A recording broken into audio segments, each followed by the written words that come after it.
great to be here. Really appreciate Bruce Alderman, a dear friend and colleague of many, many years, creating the opportunity for a number of integralists to come together and share their experiences and ideas around how we might engage the UFO topic and related phenomenon in an integral way. So Bruce has asked me to share a little bit about kind of my approach and kind of what I'm doing with Exo-Studies.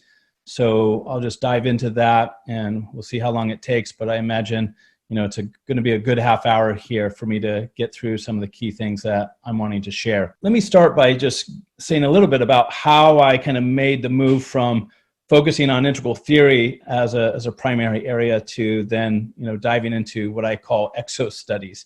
A number of years ago, I had a series of my own, what I refer to as galactic experiences or multidimensional experiences. And, these happened over many years and, they didn't really fit into integral theory. Now, that's not to say integral theory as a map doesn't have, room or space for these experiences that I have. They do, it does. That's what makes integral so awesome is it's a big map that pretty much everything fits into. However, there wasn't a sense that integral theory really had developed, the set of distinctions and practices and forms of meaning making around these experiences that was very satisfying. And so, particularly in terms of integral theory's approach to the subtle realm and non-human intelligences. So this led to a couple things. First, it led to what I think of as a shift from the story of self to a story of soul. And for me, what that means is I shifted from focusing on kind of my development in terms of levels, lines, states, and types, which I'm still very engaged in.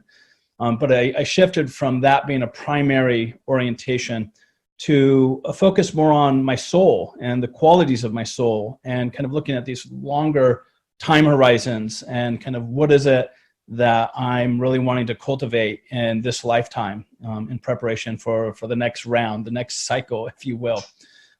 It also led to a shift from, a planet-centric orientation, kind of coming out of my integral ecology work, kind of connecting with both humanity and the biosphere, which I refer to as planet centrism. So moving from that into more of a galactic-centric orientation. And and this was something also that, you don't really find talked about or included in integral theory.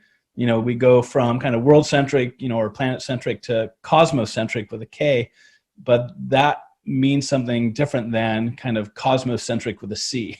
So I became very interested in cosmocentrism, with a C, especially given what's happening in terms of Elon Musk and, us on track to send humans to Mars in the next 4 to 6 years and becoming a multi-planet species. So this really kind of activated, my imagination. And,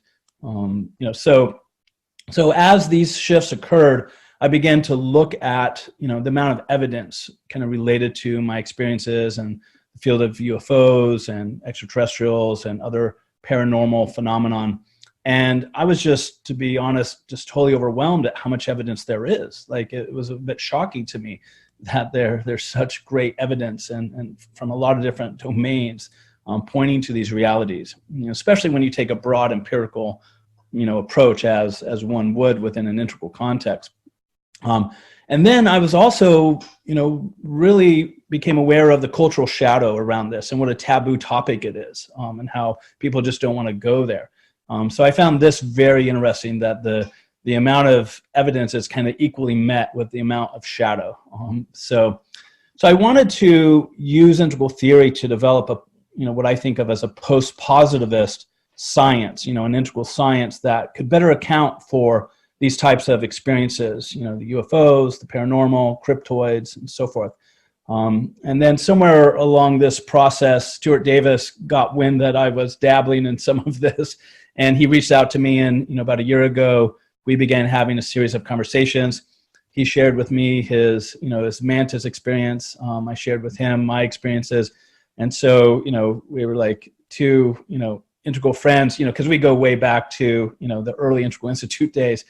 So it was a real relief to find a kind of a fellow integralist who I could really share openly about my experiences and, my musings, theoretically and otherwise around all of this. And that really encouraged me to kind of come out and share with more people in the integral community about, my experiences. And much to my surprise, many of my colleagues began sharing with me their experiences. And it turns out a lot of integralists have had their own encounters with UFOs. Even some have shared abduction-like experiences with me. Many have shared just their bizarre Fortean-style encounters with strange phenomenon. So this, was really striking because many of these people I have been friends and colleagues with for, 10, 15, 20 years. And we've shared all kinds of meditative experiences and yet this topic's never come up. Like we've never shared these experiences with each other. So I began to realize that a lot more people are having these experiences and we're just not talking about it. So I felt moved to, kind of begin to be a bridge builder in some sense around this and start to develop some integrative theory that could help us navigate this more fully. I like to think of myself in the lineage of Charles Fort, John Keel, John Mack, and Jacques Vallée, all of whom really saw the UFO phenomenon as part of a much bigger multidimensional display, right? So for the last year plus, I've been creating what I call Exo-Studies. And so let me just say a little bit about what Exo-Studies is, and then I'll dive into some specifics about what makes it unique, in my opinion. So the prefix, EX or EXO, exo, essentially, is Greek, meaning, away, outer, exterior, outside. And I use it in two ways. First, I use it to mean beyond our solar system. And this is how it's often used in terms of like exoplanets, or even exopolitics. So in this sense, exo is referring to, it's a big universe. It's much bigger than our little, neighborhood of the Milky Way. So we live in a big universe. The other piece that I like about the prefix exo is I use it to refer to anomalous phenomenon that are outside of our view of reality, right? So in this sense, it's a weird universe. So you put these two kind of meanings together, it's a big universe and it's a weird universe, and basically Exo-Studies is about us living in a big, weird universe. And, so a lot of my work is, in this context is kind of trying to make sense of this and develop integral methodologies and distinctions that can help us, explore and make more meaning out of living in a big, weird universe. So the more kind of technical definition of Exo-Studies is it's an emerging integrative meta field committed to exploring the psychological, sociological, and scientific implications of living in a multidimensional multiverse, right? So right there, you can already see kind of the big three, right? Psychology, sociology, science, right? So I'm trying to cover the bases, and I think of it as an integrative meta field that is emerging. And so just to zoom in on kind of three other components of Exo-Studies, it includes first-person accounts of people having contact with or experiencing non-human intelligences. It also includes the exploration of cultural meaning making, around this topic, especially in terms of the taboos that are present. But it also considers, how can we foster a more galactic-centric humanity, right? And what does that look like, developmentally? And lastly, it explores the role of the new exosciences, cutting-edge physics, fringe science, and in general, post-positivist broad empiricism and what do these different kind of approaches to science have to offer our understanding of reality. So while Exo-Studies includes what has historically fallen within kind of the UFO extraterrestrial context, it goes beyond this by taking a meta view of the dynamic interplay between mind, meaning, and matter. So there again, we kind of have the integral triad. And it does this by drawing on source material that traditionally hasn't been connected to the study of UFOs or ETs, or even EDs, extra dimensionals, as well as extraterrestrials. So in particular, there's three main camps of disciplines I draw on for Exo-Studies. First, mainstream academic and philosophical literature. Second, UFO and space studies literature. And lastly, esoteric and paranormal literature. Altogether, I'm actively reading, researching, and thus drawing on over 30 distinct disciplines, across these three big categories. And this is what I refer to as a meta-disciplinary approach, right? It's a massive amount of disciplines to be tracking and engaging and, kind of pulling together, the different pearls of wisdom that each of them offer and how we can relate that to, exo-studies, right? So this is one of the big differences between what I'm doing and what I think anyone else out there is doing in the UFO context. And it leads to a number of unique aspects of exo-studies, because when you're looking at 30 plus disciplines across mainstream UFO and paranormal esoteric context, and trying to get a sense of how each of those adds to our understanding of this phenomenon, new insights emerge that aren't really available by just kind of drilling down into any one of those. So so let me outline 5 to 6 of the unique aspects within each of the 3 main areas that I just went through, so that you can get a sense of kind of what's unique about exo-studies.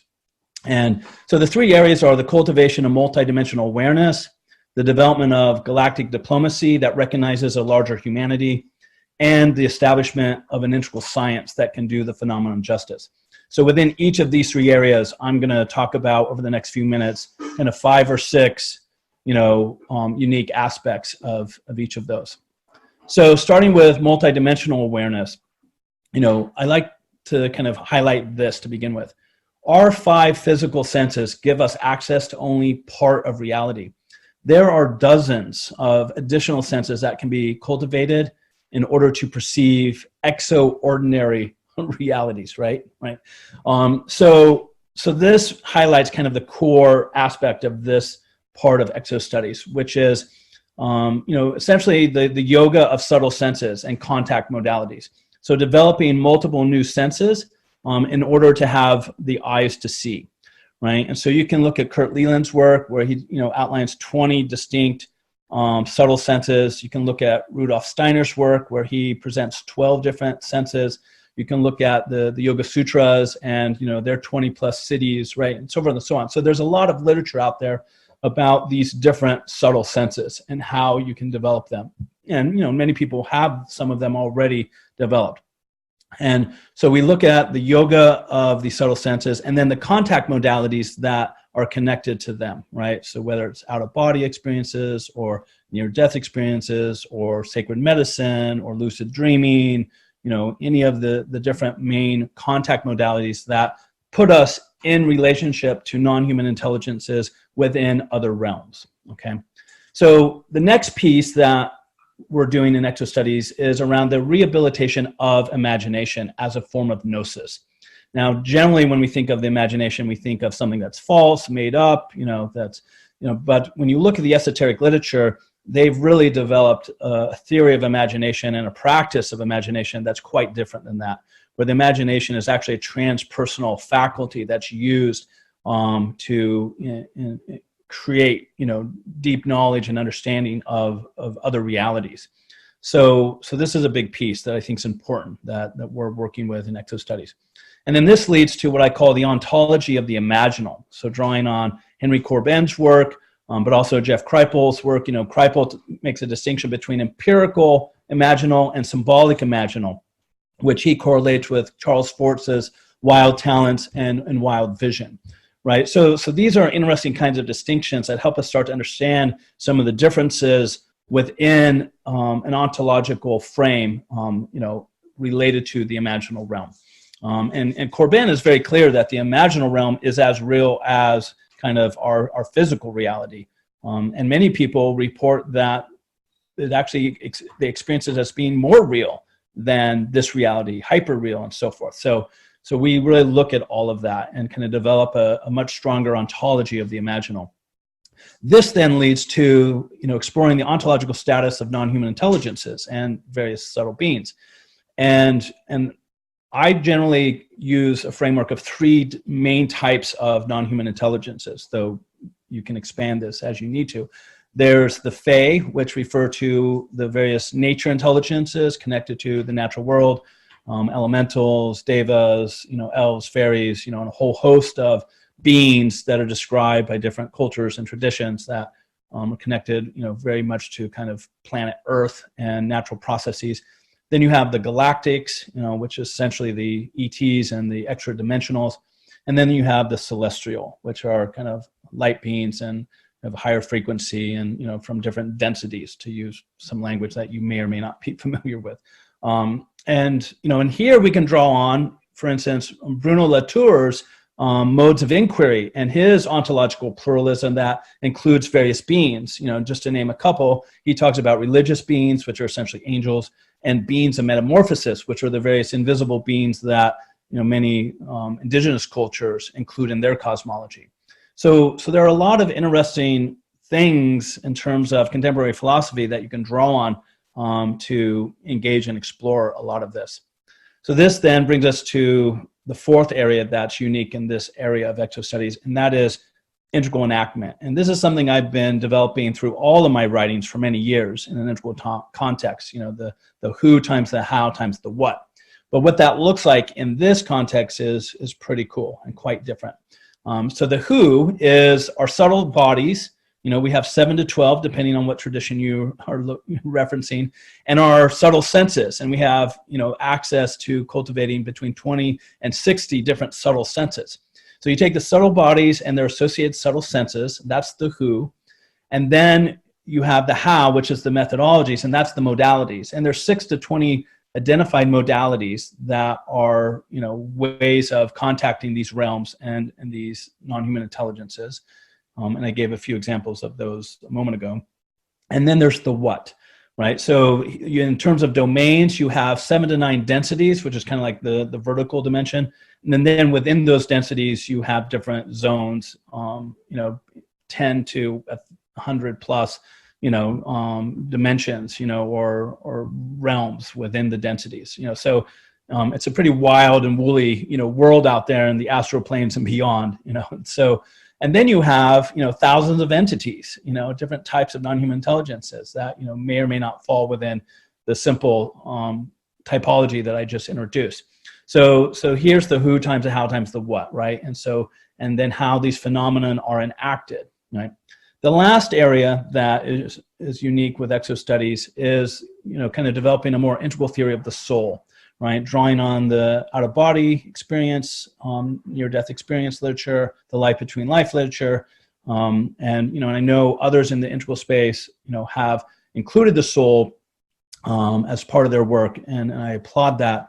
I think what's different here is really trying to develop more kind of a grounded theoretical understanding of the soul and its dynamics and its process by drawing on the different literatures that really can give us some insight as to the soul and its nature.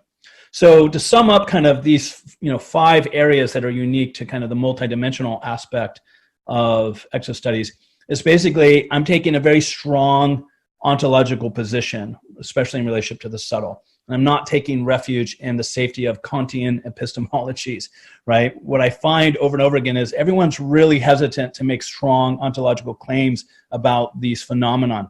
And I can appreciate and understand the need for caution, and we need to do that with a certain kind of rigor and critical, sensibility. But I feel we can make a much stronger ontological stance around these phenomenon. And so I'm in the process of clarifying what that is and how we do that. All right, so now moving to the second area, which is galactic diplomacy.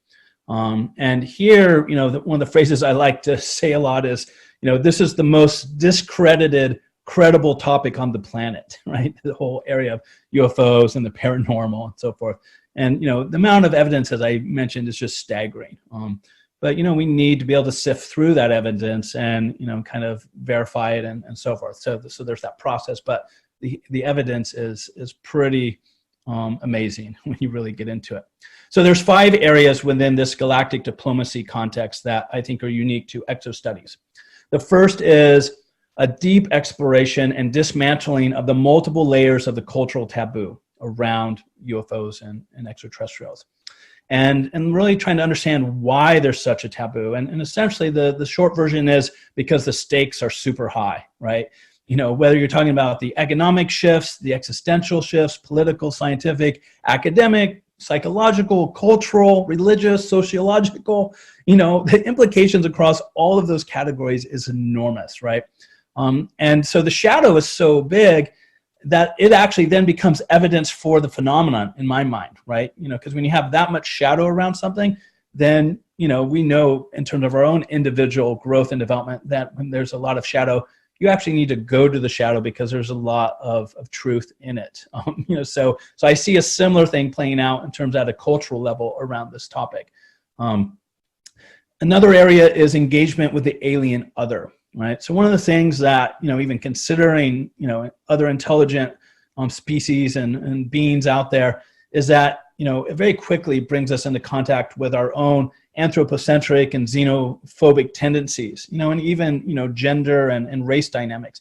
So I think there's an opportunity to really engage those topics in a much more profound way and develop, you know, a new kind of miracle of the we, if you will, right? You know, and like, you know, it's one thing for us to reach across the political aisle to our neighbor and, you know, and have, you know, a good conversation. It's going to be a whole nother thing to be able to do some version of that with any number of these non-human intelligences and, you know, advanced civilizations. So I think, you know, we have a lot to learn as a humanity of like how we might navigate that and how might we use that as a mirror to see, you know, the many ways we ourselves can grow and develop in terms of our kind of, you know, sense of humanity. And so this leads us to the next one, which is the development of a post-formal identity of a galactic awareness.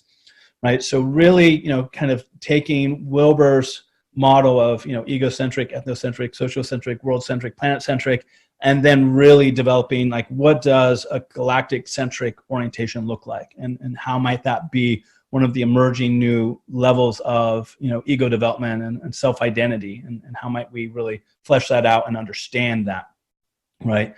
And then an area that I get really excited about is, you know, what I call kind of revisiting Magnolia, which, you know, Jacques Vallée wrote a classic book back in 1969, you know, Passport to Magnolia.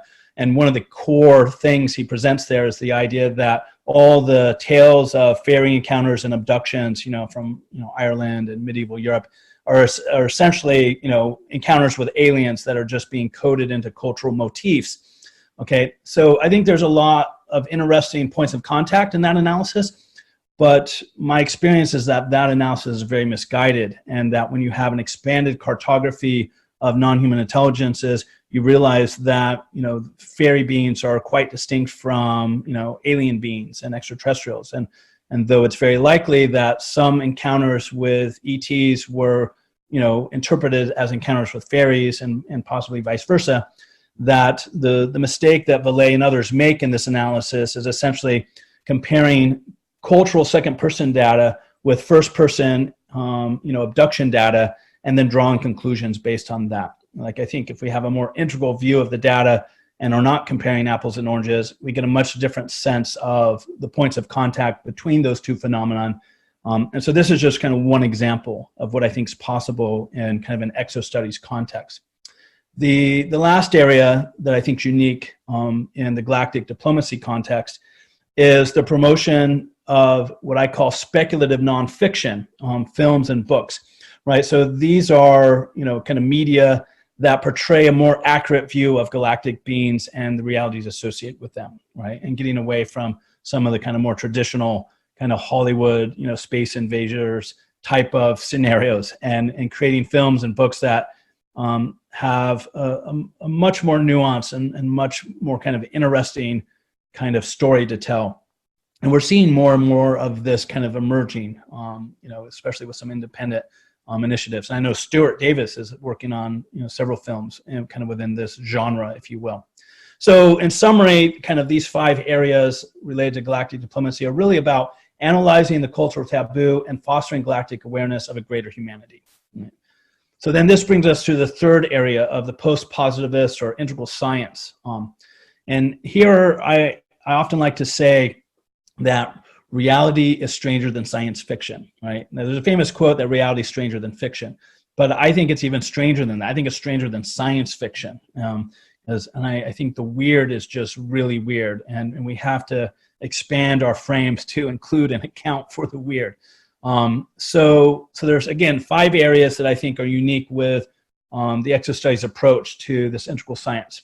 So let me just run through those quickly. First is an integral science of the weird, right? So the paranormal, poltergeist, psi phenomenon, anomalous reality, subtle energies, cryptoids, portals, so forth and so on, right? And not just epistemological weirdness, meaning, something that is weird to our categories, but that eventually we'll be able to kind of figure it out, as soon as kind of, science catches up, and then we can explain it. But actually, what I'm suggesting is an ontological weirdness, that actually reality at its core is weird, right? In some way that really defies our ability to kind of put it in nice, neat scientific boxes. So I think we need a very different approach to science than, what you would find with kind of mainstream, rational, kind of orange altitude science. I think even something better than a teal systems theory kind of science, we need a turquoise science in effect. So within this context, there's a concept that I've been developing that I call meta objects, that UFOs, for example, are meta objects. And so to build out this concept, I'm drawing on like Robbie Graham's notion of hyper real objects, Timothy Morton's work around hyper objects, my own work in the past around multiple objects and climate change, right? So I'm drawing on these different sources to try and articulate kind of this new sensibility of what I'm calling a meta object. And a good example of a meta object would be Mike Cleland's work around owls and UFOs and synchronicity.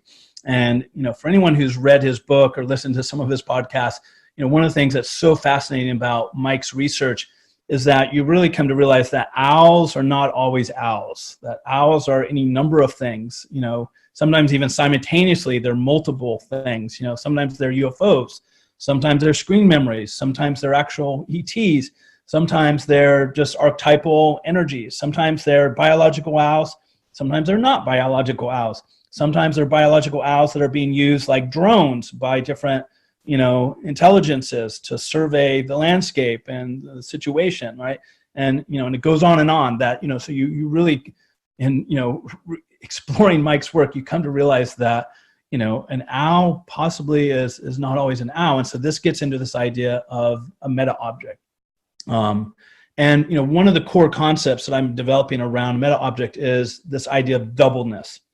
And I'm finding this throughout the UFO phenomenon, in so many different ways. And I'll give you a few examples. But essentially, doubleness is when the phenomenon is both subjective and objective. It's neither subjective or objective, and it's both at the same time, right? So it can occupy any of these 4 positions and can maybe, move between those 4 positions rapidly. So this, often we, people like Kripal and others are highlighting that UFOs are both a thing and a thought. They're material and mental. We have Robbie Graham talking about UFO films and how they both fictionalize UFOs and they actualize UFOs. So they make them both more real and less real. UFO experiencers and abductees often have both trauma and transcendence. So that's another kind of example of doubleness. The government's position on the topic of UFOs is an example of doubleness. Officially, there's no national security threat, but behind closed doors, kind of unofficially maybe, is that, it's above top secret, right? And there's thousands of, Freedom of Information Act documents that make it very clear that, the government takes UFOs very seriously and has since, the late 40s. But their official position is that they're nonsense and don't exist. So this is, this doubleness at play.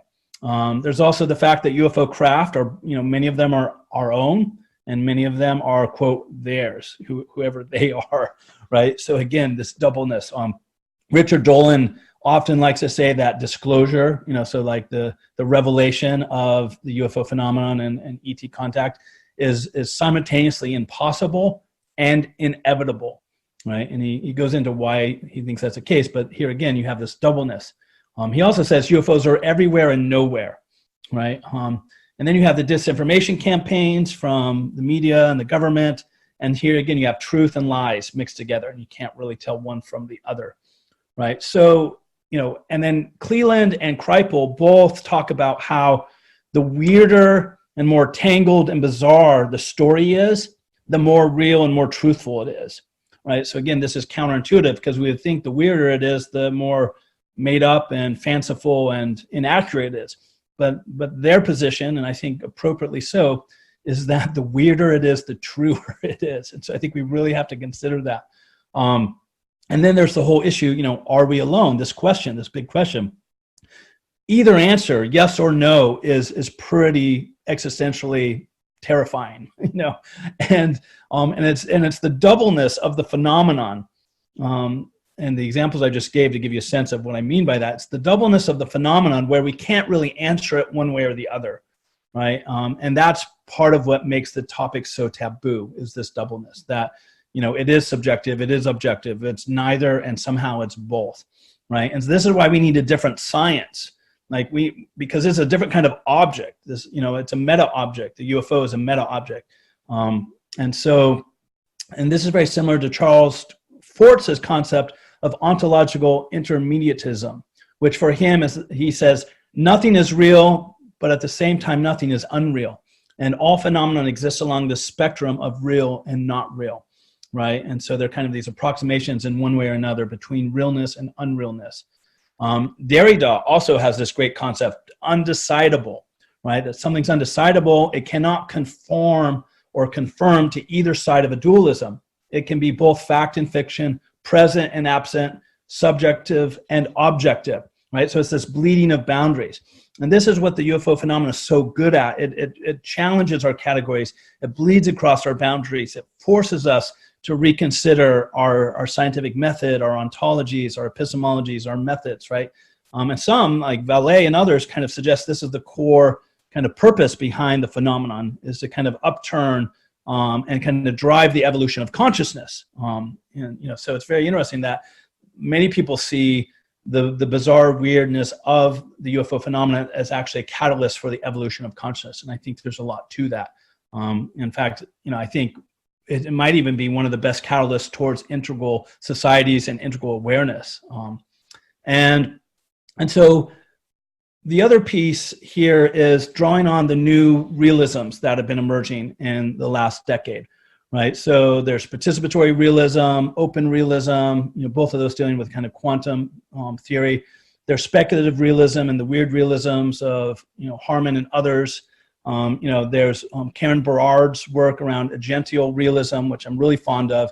I think she has a lot to offer how we develop kind of a new cosmology and metaphysics. And many of the feminist relational process ontologies, I think, are very rich areas to draw on. And so I'm really engaging those sources. And then there's Bhaskara's critical realism and, my own efforts at developing what I call a complex integral realism, which I'll continue to do in this context.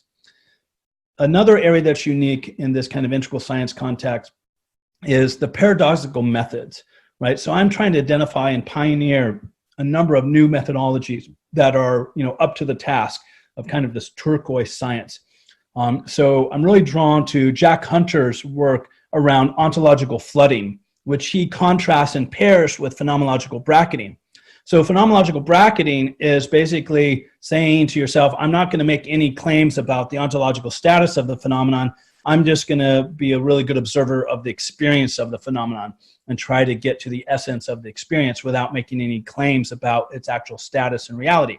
Okay, that's all good, but we need to complement that with ontological flooding, which is essentially described as actually opening up the floodgates of the ontological implications of the phenomenon that you're encountering, and kind of starting from a position of assuming that what you see is what you get, that the ontological implications of the experience are as they present themselves, right? Opposed to this more skeptical view that we've inherited and, from the 1800s with Kant and everything, but you have to have both of them together, right? The phenomenological bracketing and the ontological flooding, like they're a pair.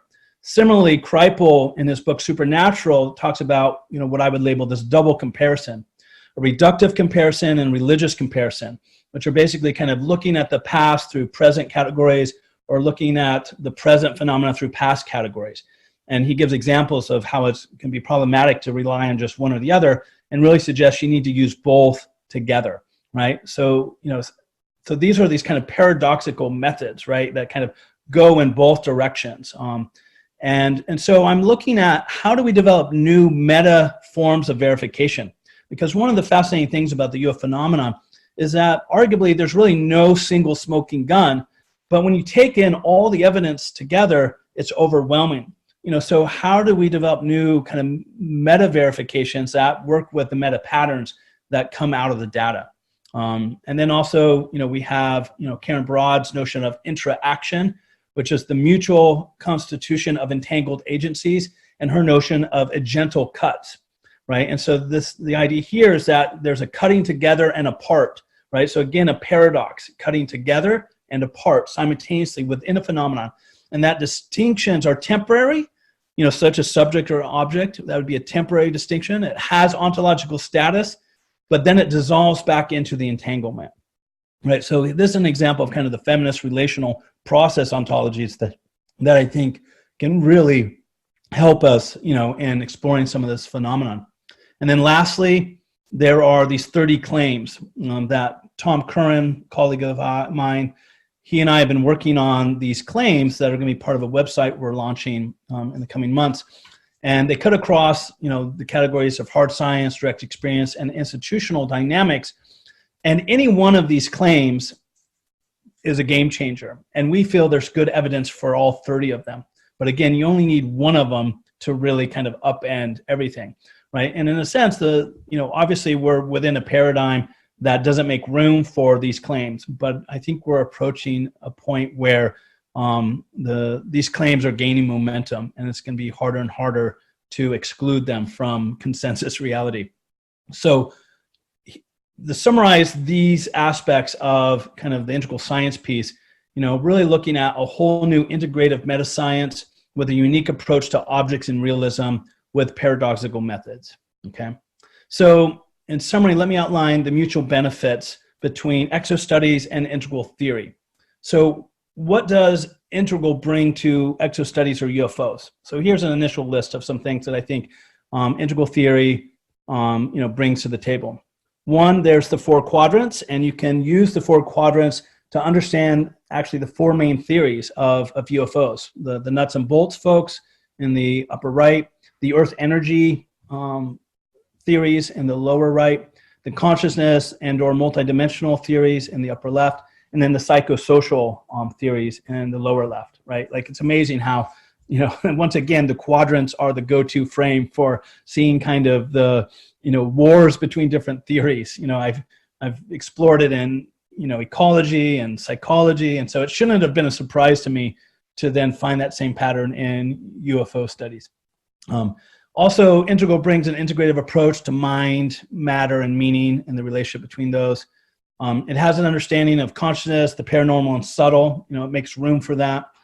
I think the spectrum of gross, subtle, and causal is really important in this context. Also, an understanding of enactment, and what I've developed as integral pluralism is something that is really useful. Broad empiricism, I think, is totally necessary to make sense of all the phenomenon and the different kind of data, and just a general post-positive view of subjects and objects that's associated with integral theory. An understanding of shadow dynamics, and even to some extent cultural taboos. An understanding of evolutionary and morphic grooves, I think, is interesting, because how might that be similar or different on other planets? Also, understanding worldviews and the pre-trans fallacy feels important. And a cosmos with a K. And then just a general framework for the integration of science and religion / spirituality. So those are a number of the things that I think integral brings to the table. Now, what does EXO bring to integral, right? So what's the mutual exchange here? How are each of them kind of benefiting one another? So here's my initial list of the ways in which Exo-Studies, in some version of what I've just outlined, I think, brings to and helps, develop integral theory. So it expands us from the world and planet-centric to a galactic-centric awareness. It reintroduces cosmos with a C, develops a more sophisticated view of AI in complex forms of consciousness and sentience that I think go beyond where integral theory currently is at. A more nuanced view of the relationship between ethnocentric dynamics and technological development, because I think there's a number of examples of advanced, extraterrestrial civilizations who, don't necessarily have the bodhisattva vow, as their guiding orientation, but who have, extremely advanced technology. So I think there's some interesting things to learn about the relationship between, evolution of consciousness and technology. The subtle senses and, how, like levels of development enact horizons and worldviews, so do the subtle senses, right? And so depending on what subtle senses we have cultivated within ourselves, that plays a big inactive role with the kinds of realms and non-human intelligences that we're going to encounter. There's also, I mentioned this a little bit before, but the whole idea that, all of this is a catalyst for the development of integral and turquoise levels within individuals and society. The inclusion of the evolution of the soul in a more explicit way. Filling out ontology, the ontological pluralism that I've been developing and talking about for years now. And then also bringing into the conversation the whole idea of extraterrestrial and extra-dimensional development and evolution, and how it may be similar or different from our own models of post-formal development. And then the opportunity to work on collective shadow, doing collective shadow work. Okay, so hopefully, outlining those different things kind of helps kickstart some conversations around, the ways these approaches can benefit one another, integral theory on the one hand and exo-studies on the other. So in summary, why do I find exo-studies so compelling? So I'll just, have a few points here. One, there is a mountain of metadisciplinary evidence. It's just like, whoa, there's a lot there. The implications are huge.